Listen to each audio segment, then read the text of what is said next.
Bom, nós estamos aqui no escritório de advocacia do Dr. João Filho, né? Dr. João Filho, ele tem um escritório aqui em São Benedito, por sinal, além dele tem outros advogados colaboradores nessa área previdenciária. De já suas considerações iniciais, Dr. João Filho, é um prazer, Rádio Ibiapaba FM. A gente agradece nessa oportunidade, esse convite feito para a gente poder tratar desse tema que é tão importante. Eu costumo dizer, Ednardo, além de advogado, eu tive a oportunidade também de ser professor na faculdade em Tianguá. Eu dizia muito que os direitos sociais, individuais e os previdenciários, eles deveriam ser inseridos até mesmo no rol das disciplinas escolares, de tamanha importância de a gente já saber os nossos direitos com antecedência. O trabalhador, muitas vezes, por conta daquela rotina tão pesada do dia a dia, às vezes deixa de pensar, de se planejar realmente para o futuro, né? De fazer um planejamento previdenciário, de se imaginar, sim, depois que eu me aposentar, eu vou fazer o quê? O quanto é que eu quero me aposentar? Então, às vezes, esses detalhes vão passando. Então, como você bem disse, nós somos um escritório residente aqui em São Benedito, com atuação também em Carnaubal, Graça e em Tianguá. Temos também esses pontos de atendimento lá, voltado único e exclusivamente para essa temática, para a área do direito previdenciário, que são as causas contra o INSS, nessa busca pelo reconhecimento do direito. Ou seja, uma pessoa que está envolvida em uma contingência social, ela tem a mão do Estado, através desse órgão que é o INSS, para poder amparar aquela pessoa. Ou seja, quando um pai de família sofre um acidente, ali há um direito ao auxílio-doença, né, que hoje é auxílio por incapacidade temporária. Uma mulher, quando ela está gestante, que ela se afasta do trabalho para poder cuidar daquele período mais importante, que é o período inicial de aleitamento, então existe o salário maternidade. Quando o pai ou a mãe falece, que é o provedor da casa, então os dependentes não vão mais ficar desamparados, ou seja, cumprindo aqueles requisitos que a lei fala, ali também vai ter um direito a uma pensão por morte. Uma pessoa, quando ela, por algum motivo, ela não contribuiu, ou ela está há muito tempo sem contribuir, e também acontece uma contingência, ele sofre um acidente, ou mesmo a doença causada pela idade, existe também um amparo social destinado tanto para pessoas com 65 anos ou mais, ou que têm um impedimento de longo prazo. Doutor João Filho, vamos começar logo falando a respeito dessa paralisação, né, dos peritos do INSS. E também eu queria saber de você como é que está hoje essa busca por algum tipo de benefício. Tem facilitado ou tem dificultado? Quer dizer, o INSS está cada vez mais rígido. Como é que tem sido esse trâmite, a partir do momento que você dá a entrada até a liberação daquele benefício? Tem melhorado? Porque era uma questão que as pessoas se reclamavam muito, né, dessa demora para você ter mais ou menos uma resposta, de deferimento ou então indeferimento. Edinaldo, para você ter uma ideia, hoje nós estamos com uma fila virtual do INSS de mais de 1 milhão de requerimentos. Isso já, na época da pandemia, estourou a quase beirar 1,5 milhão, quase próximo dos 2 milhões de requerimentos. Então, assim, é uma situação muito caótica. E a curto prazo eu não vejo solução. E desses 1 milhão, mais de 1 milhão de pessoas que aguardam a resposta do INSS, mais de 50% é perícia. Então, assim, por um lado, a gente entende a questão dos peritos de requerer realmente melhores condições, de ter uma melhor estrutura e também tentar forçar o governo a fazer concurso. Não tem segredo. Diante dessa situação, o que amenizaria essa situação seria a contratação de novos peritos. E como hoje os peritos do INSS, eles não são mais peritos do INSS, hoje eles são uma autarquia diferenciada, são a Perícia Médica Federal, ou seja, a vinculação deles hoje é diretamente ao Ministério que toma de conta do INSS. Então, seria realmente a saída contratar mais peritos através do concurso público, que é a forma de contratação da administração pública federal. Para você ter uma ideia, entra governo e sai governo, eles sempre enfrentam essa problemática, mas nenhum deles até então conseguiu resolver. O que eles têm fazendo ao longo do tempo? Foi, antigamente, você ia até o balcão do INSS, vamos utilizar aqui a agência de São Benedito, dava entrada, com um mês e meio, ali já estaria uma resposta. Só que isso dentro de um contexto regional, nacional, não resolveria, porque eram poucas as cidades que tinham a agência do INSS. Então, foi que algum governo governo do Lula, da outra vez que ele assumiu, ele expandiu as agências Brasil afora, então criou muitas agências. Só que hoje, com a tecnologia, com a dinâmica, ficou meio que ineficaz essa estrutura. Então eles criaram o INSS Digital, que foi a virtualização dos processos, sempre no intuito de facilitar o acesso daquelas pessoas a um benefício previdenciário.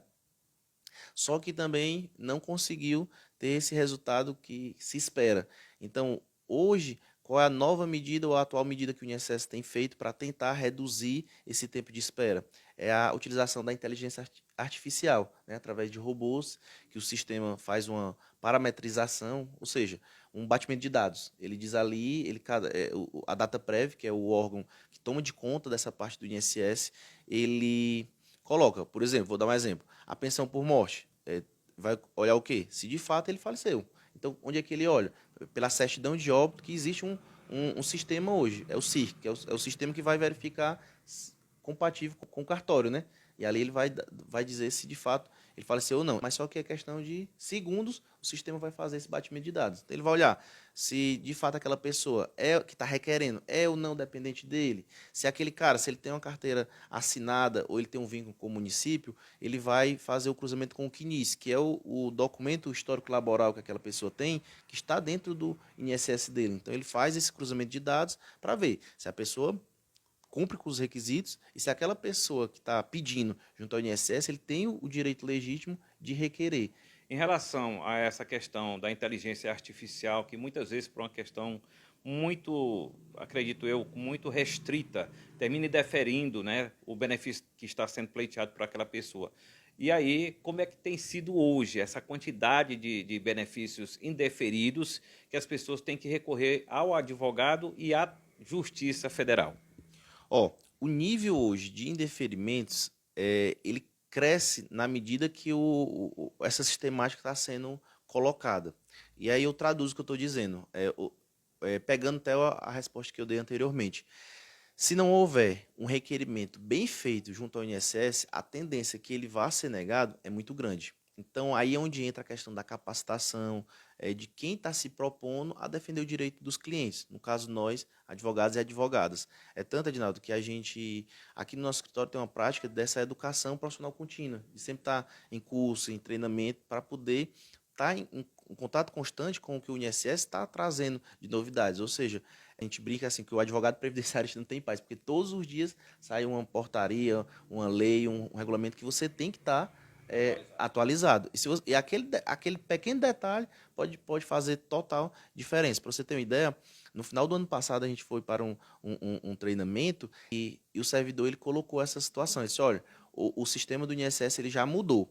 A DAP, que é a Declaração de Aptidão ao PRONAF, ela é a principal prova para quem quer se demonstrar ser agricultor. Ele disse, olha, ele já mudou a forma, o sistema já mudou a forma de reconhecimento. Então, se você tiver essa situação A, B e C, você pode olhar seus processos no escritório que vai ter uma condição de ter um resultado diferente. E assim a gente fez um levantamento de todos os processos que tinham sido deferidos em 2022 e 2023, demos entrada novamente dentro dessa perspectiva do que nos foi apresentado, e de 10, 12 processos que 8 processos foram concedidos já de forma automática dentro dessa sistemática. Ou seja, uma informação que a gente tem no curso traz para dentro do escritório e repercute em direitos para os clientes. Ou seja, isso vai repercutir na transformação de vida de uma pessoa, que é um reconhecimento do benefício, uma aposentadoria. E dentro dessa perspectiva, você imagina quantas e quantas pessoas não dão entrada sozinho e recebem um indeferimento e ali acham que não tem direito.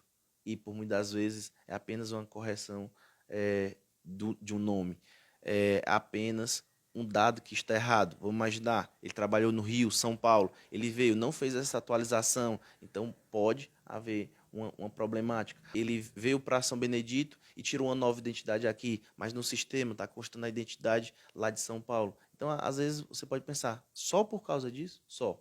Qualquer erro, qualquer letra, qualquer número. É muito comum também, às vezes, a identidade, o número da emissão, da data de emissão, conter alguma divergência, por exemplo, 1º de julho e está 1º de junho, aí por isso já barra, não vai para frente. Doutor João Filho, nós temos vários benefícios que são concedidos, né, que são pleiteados através do INSS. Para cada um tem exigências diferenciadas, tem prazos diferenciados ou não? Tem sim, Edinaldo.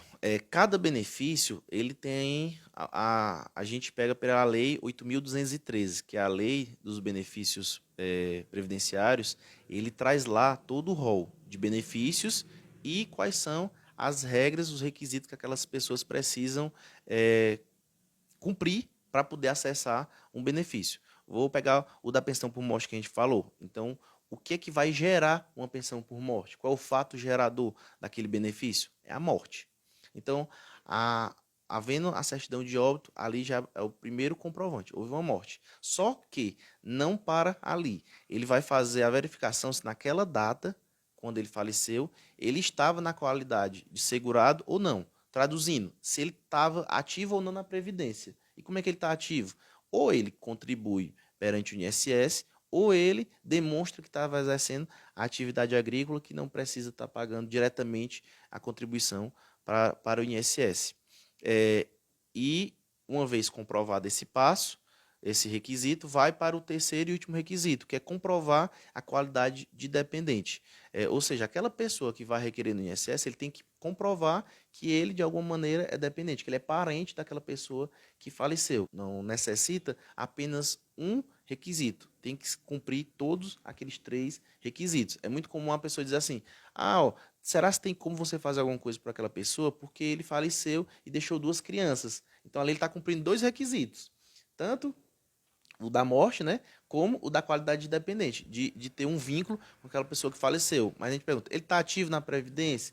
Não, nunca pagou INSS, não. E ele é agricultor? Não, ele só fazia uns bicos, não tinha. Então, quando não consegue comprovar a qualidade de segurado, aí, infelizmente, não tem muito o que fazer. Não há ali um direito adquirido a ganhar do INSS um benefício previdenciário. Então, tem que existir essa observância. Um outro benefício que é muito trabalhado também, que é o BPC, popularmente conhecido como LOAS, né? Então, ele necessita o quê? Ele vai avaliar 2 pontos importantes, tanto a renda como a questão da deficiência. A renda, administrativamente, há uma determinação que entende-se como aquela pessoa que é vulnerável ou cumpre-se aquele requisito de miserabilidade quando aquele grupo familiar ele tem até 1/4 do salário mínimo. Ou seja, se ali dentro há uma pessoa que recebe um salário, vamos imaginar, mas contém 4, 5 pessoas dentro de uma casa, então ele demonstra que está igual ou abaixo de 1/4, ali há uma vulnerabilidade, ali há um cumprimento daquele requisito. E o segundo ponto, a questão da deficiência, que a lei fala em impedimento de longo prazo. Ou seja, quando você tem um problema de saúde que supera, e esse longo prazo a lei entende como o prazo de 2 anos. Ou seja, se tem um problema de saúde há mais de 2 anos que impede ele de trabalhar, de exercer as atividades normais da vida, então ali também pode acessar um direito a um benefício e conseguir do Estado aquele benefício que vai suprir a essencialidade. Às vezes, na verdade, devolver a dignidade daquela pessoa que ali está à margem da sociedade por conta de não conseguir prover o próprio sustento. Doutor João Filho, foi um prazer muito grande contar com a sua colaboração, tá certo, aqui no nosso jornal, o Jornal da Ibiapaba. Reginaldo, eu queria agradecer a oportunidade, me colocar à disposição de sempre que possível, né, caso precise, a gente está aqui a realmente tirar essas dúvidas. E parabenizar por você abrir espaço para uma temática que é tão importante, porque a gente costuma dizer aqui no escritório que realmente o trabalho dele transforma vidas.